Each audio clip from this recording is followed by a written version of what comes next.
What's up, guys? Welcome to another episode of Le de Chambre, L de Chambre. And today we want to talk about Captain America.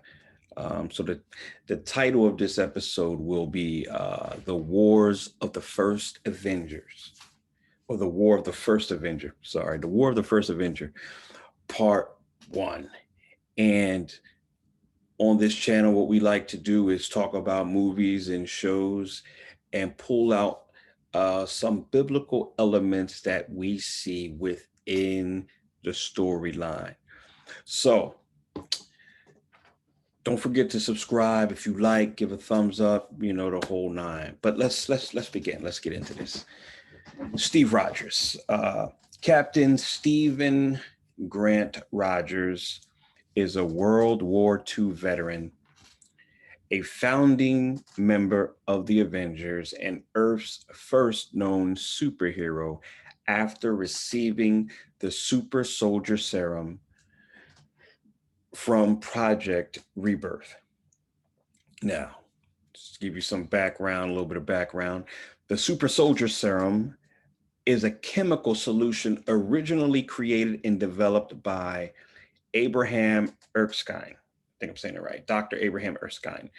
Uh, the serum was formulated to enhance the human body and mind and was intended to be utilized by the United States Armed Forces during World War II in order to transform Allied soldiers into super soldiers. Second thing, Project Rebirth. That was a super soldier program. It was a highly classified program the United States government had, and the goal of it was the creation of super soldiers to be deployed during World War II against the Axis powers. Administered by the United States Army Infantry Weapons Development Program. Their first and only success was a man named Steve Rogers, who would go on to become the special operator and superhero known as Captain America. So let's get into this. The wars of the first Avenger. So we want to get into um Steve's conflicts. Wait, I got my bad. Set this up, y'all. Yeah, we want to get into Steve's um conflicts, not only physically but in internal conflicts, the battlefields he's on, because it's not simply the actual battlefield, but there's a mental, there's a spiritual, there's a lot of things, and we deal with those same type of battlefields, those conflicting things that are within us and the conflicting things we see in our daily lives. So let's start here. Pre super serum. Let's go before Cap even gets the super soldier serum. What's going on now? We're going to be we're going to be talking about this from the standpoint of the MCU movie Captain America: The First Avenger. So if you haven't seen it, go check that out. It's really good. So pre super soldier serum. We want to look at Cap's heart, his heart, and a lot of times, I know at least in the scripture, when you hear heart, it's referring to um, the sense or the mind. Give your heart, give your mind. So when you hear me say that, that's how I'm going to be, uh, referring. If you hear me say heart, I'm talking about the mind. But another way, obviously, we say mind is heart. All right. Pre super soldier serum, Cap's heart. So what's going on? The first thing that I recognized was very interesting, as I'm watching this movie, is Cap's or Steve's battlefield surveillance, and this is before super soldier serum. but he has battlefield surveillance skills, or we could call it, he has a discernment for what's going on. He has a keen sense for uh, what's going on. So we recognize that in one of the first scenes that we see him in. He's in the movie theater, and before the movie starts, during those times, World War II and things like that, they showed you wartime footage. They showed you the movement of the soldiers and the allies, and what they were doing, and things like that. I mean, they obviously they didn't have social media and live reactions of CNN, anything like that. So that was one way to keep people abreast of what was going on. So Cap is in the movies. He's looking at the wartime footage. He's seeing what the soldiers are doing overseas as they are fighting um, their enemies. So that's one thing. He's now, everyone else in there is watching the same thing, but we're focusing on Cap, and Cap is focused, and he's checking out everything. So battlefield surveillance. Also, what happens is Cap is willing to confront. Remember the man who's like, "Get on with the movie, get on with the movie, get on with the movie," and he's being very disruptive, and people feel uncomfortable because they're like, "Hey, come on, buddy, the movie will start at some time." Part of Cap's skills is confronting blind guides. People who have the biggest mouth, and they appear to be leaders, and they could be leaders, in fact, but they're blind. The blind leading the blind. So the blind guide. So Cap calls him out and says, "Hey, buddy, have a little respect." I mean, seriously, they're putting their lives on the line. You're sitting in the movie theater and you're impatient. So he confronts that. So that's a conflict, a natural conflict that we deal with on a daily basis. Things are happening, and we're dealing with people who are impatient, or who don't have a heart or consideration for what others are going through, or what others are involved in, and they feel like their situation is of the utmost importance, everyone else whatever. So Cap calls him out. He calls out the blindness. Man, you're blind with it. So because of that, guy gets up, and then the next thing you know, he's beating up Steve in the alley. You know, and what was interesting was, what I wrote down here. He was physically getting trashed. This guy was trashing and beating him up, but simultaneously, Steve was getting stronger. He was waxing strong, because see, you couldn't, you might have beat him, but you didn't beat the conviction out of him. And the conviction that he had, the heart that he has, the discernment that he has, is stronger than the physicality that's being applied. And see that investment is going to help later on. And presently it doesn't look like it, because you're catching it, but that investment will prove to be valuable. Then you see Bucky comes in. His friend Bucky Barnes, and stops the guy from beating him up. And let's do some Bucky stuff real quick. Bucky Barnes, um, he was a friend. He's one of Steve's, like, best friends. I thought I had some data down here on Bucky. Okay, no, the only thing I have in here is friends. Everyone has friends in their life that help shape them, help shape who they are. Part of who Steve is because of his friends. And in particular, in the beginning, pre super soldier serum, Bucky. And so Bucky rescues them. So it's funny, for the viewer's eyes, we're watching the movie, and from Bucky's perspective, oh man, Steve, man, he needs people to constantly help him, because he's not strong enough. But like we said earlier, you take some discernment and you see what's really going on. Steve is actually getting stronger before he even gets a serum. And Even in life, we see that with there's a lot of people there's so many people that are so strong, and it has nothing to do with their physicality. Sometimes, like my dad will talk about this. Sometimes you go visit someone in the hospital, and then the person in the hospital ends up encouraging you, and you're going to visit them. They're the ones who appear to be frail and weak, but au contraire, they're strong. They're strong in spirit. So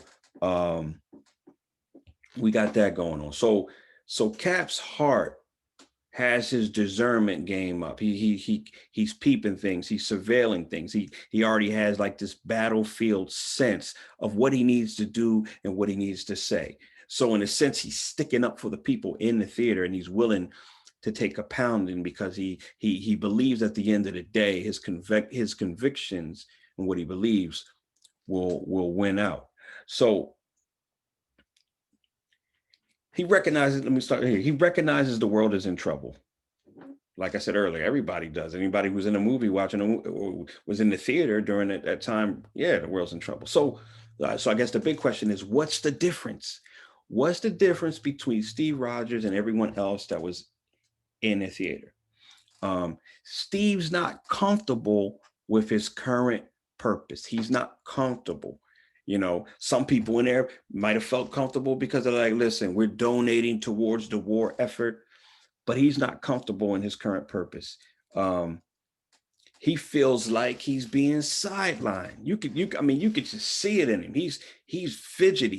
He's raring to go. I'm being sidelined. How many of you sometimes feel sidelined? You feel like, okay, there's something more I need to be doing. So in a sense, you've broken free from what everyone else is doing. You might have felt pressure to do what everyone else is doing because, hey, I don't want to stick out like a sore thumb. Cap doesn't care. His heart, his mindset is, there's something bigger, and I can't keep fighting against it. Right. Or in his case, at least initially, he's not fighting against it. He's fighting against the things or the forces that are stopping him from getting to his purpose. So he feels like he's being sidelined. He knows there's a greater purpose for him. In a sense, you think about it, his mind is pushing him there. Like I said, he's getting trashed in the alley. So what's this whole mentality of putting up he had the trash can as a shield and still willing to fight because his mind is pushing him beyond what he's currently dealing and facing with. So he's like, there's something greater going on here.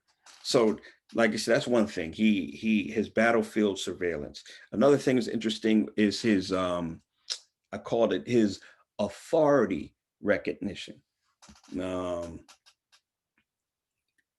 it reminds me of the scripture that tells us to humble yourselves under the mighty hand of God. And he will lift you and raise you in his time, you know. Um, but you're lifted because you recognize, oh, there is something greater than me. There's an authority over me. So Steve already has the skills of recognizing authority.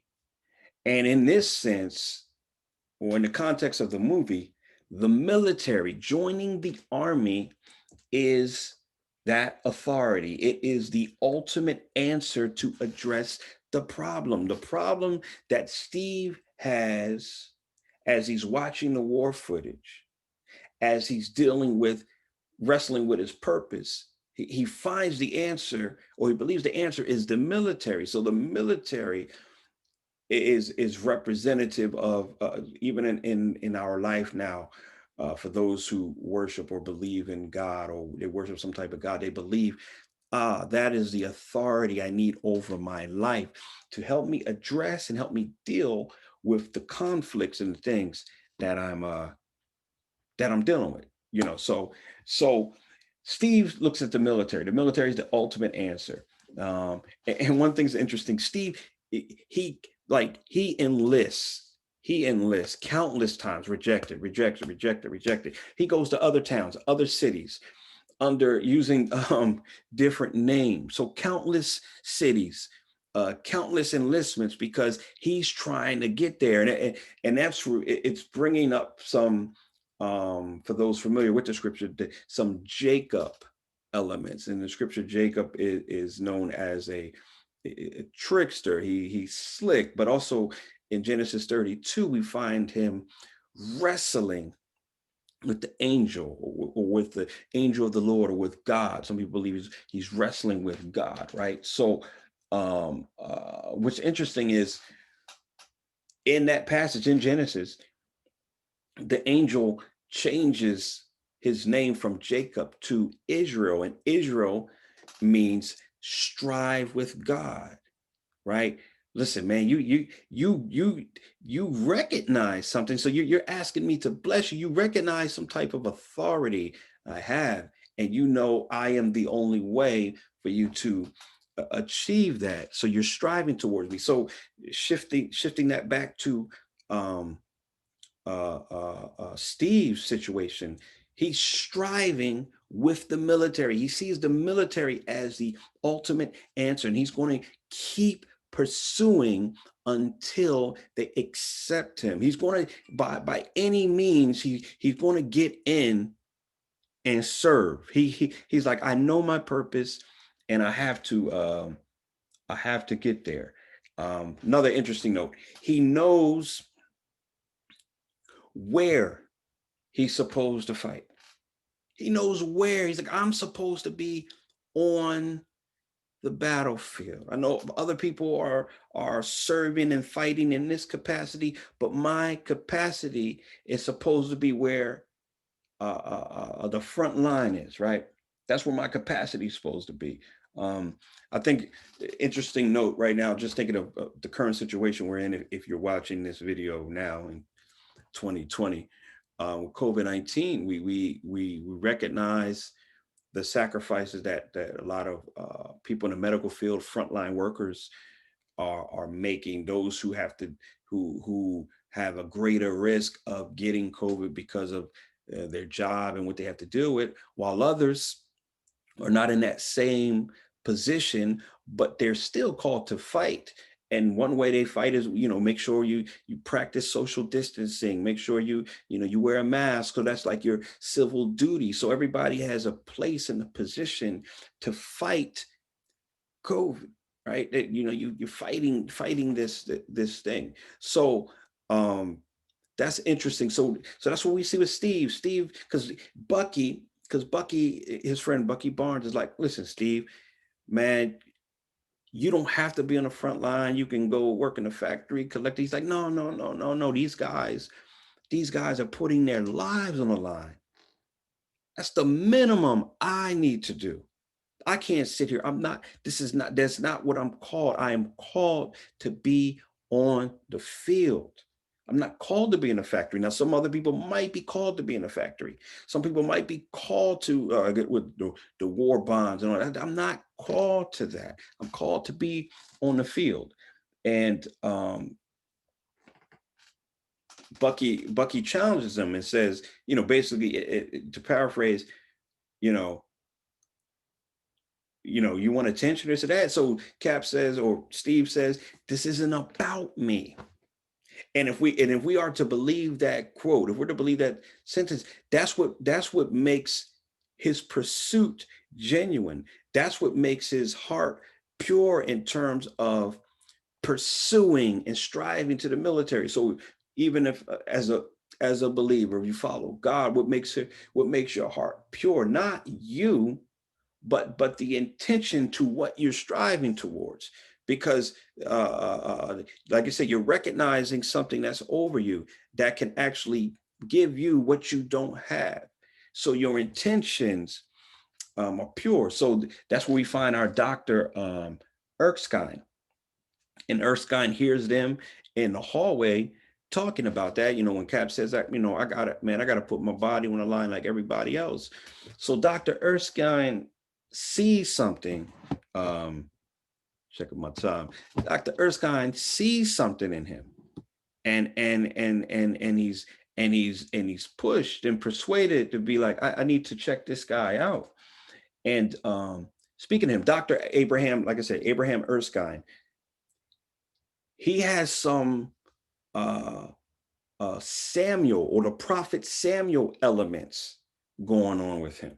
But we'll get into that later. But yes, definitely. But Dr. Abraham Erskine was a, excuse me, sorry about that, was a scientist who created the original super soldier serum and was forced to use a, well, check this out, use a preliminary version.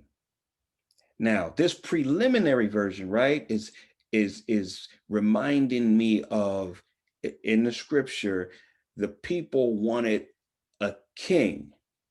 Israel wanted a king. The people of Israel wanted a king. They wanted Saul. That was the people's choice, but it wasn't God's choice. So that's like representative of the preliminary version. It's not the version you need.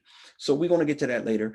So um, so he's forced to use a preliminary, this is the doctor, he's forced to use a preliminary version to transform Johann Schmidt into the Red Skull. We're going to get into Red Skull, Johann Schmidt, a little later on, probably, not in this video. But with Red Skull, there's some King Saul elements going on. We will get to that. We will get to that battle, that conflict. So the doctor, after he's forced to use the preliminary version, he flees to the United States of America, where he joins the Strategic Scientific Reserve, where he managed to perfect his serum. Remember, before it was a preliminary version. He gets to the US and now he has perfected this serum. And this is bringing to mind some anointed elements that we use in scripture. We say, oh, someone is anointed to be king or called to be. So we're going to get to that later. It's a lot of data I'm dropping, but we're going to get to it. So he managed to perfect the serum, the super soldier serum. And then he uses it on Steve Rogers, who we've been talking about, Captain America. And with Steve Rogers, there's some David, King David, or David of the Bible. We some elements we see with that. We're gonna get to that later too. It's a lot of good stuff. So he's using it on Steve Rogers, who shortly, or he uses it on Steve Rogers shortly before he's assassinated by Hydra. And if you watch the movie, y'all know who Hydra is. We might get into them later. Not necessarily sure, but let me close out with this. The Strategic Scientific Reserve, who I just said the doctor was working for.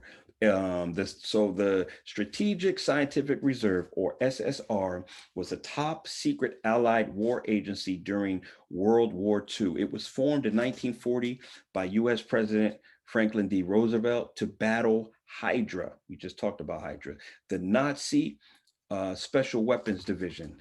After the war, the SSR came in conflict with the Soviet Deep Science Division. Okay, that's a whole lot of, man, it's a rabbit hole. But anyway, the SSR was later absorbed into Strategic Homeland Intervention, Enforcement, and Logistics Division after its founding, which is SHIELD. Anybody watch SHIELD or Agents of SHIELD, Coulson and all that? That's what it was formed into. So, quick recap, and then we're going to end part one. Like I said, we're dealing with Cap, recognizing, oh, there's a battle going on. I need to do something about it. I'm in the middle of it. I feel it. I understand it, but I need to do more. There's people putting their lives on the line. My friend Bucky Barnes is putting his life on the line. I'm going to do whatever I need to do in order to reach the goal, reach the purpose. Cap has ultimate. Not only we talked about his battlefield surveillance skills, that discerning skills, but just of recognizing that where he needs to go to get trained. Uh, and then not only that, he's going in there with a selfless mindset.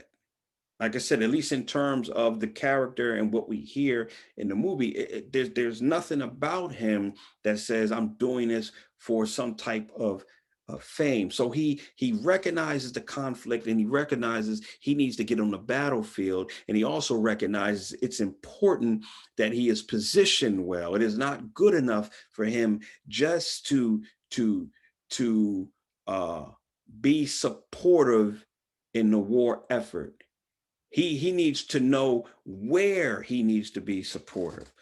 And I think that's so important even for the life, our lives right now, that however we move, whatever moves we making, we're not just making moves to make moves, but it's strategic. You have surveyed the land.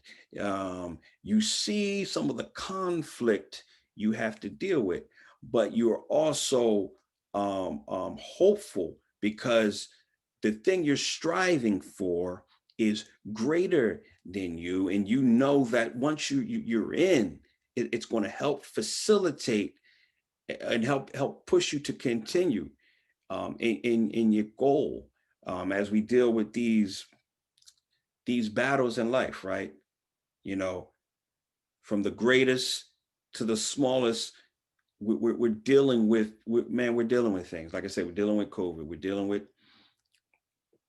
finances. We're dealing with a whole lot of things. So I think through this movie, we get to see a clear or a good picture of what it looks like to battle, and how it has so many perspectives that we need to appreciate, and we need to recognize, and we need to move accordingly.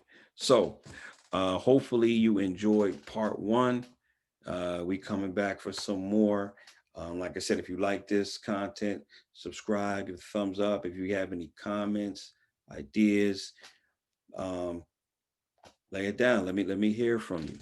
All right, y'all. Welcome. Thank you. See you next time.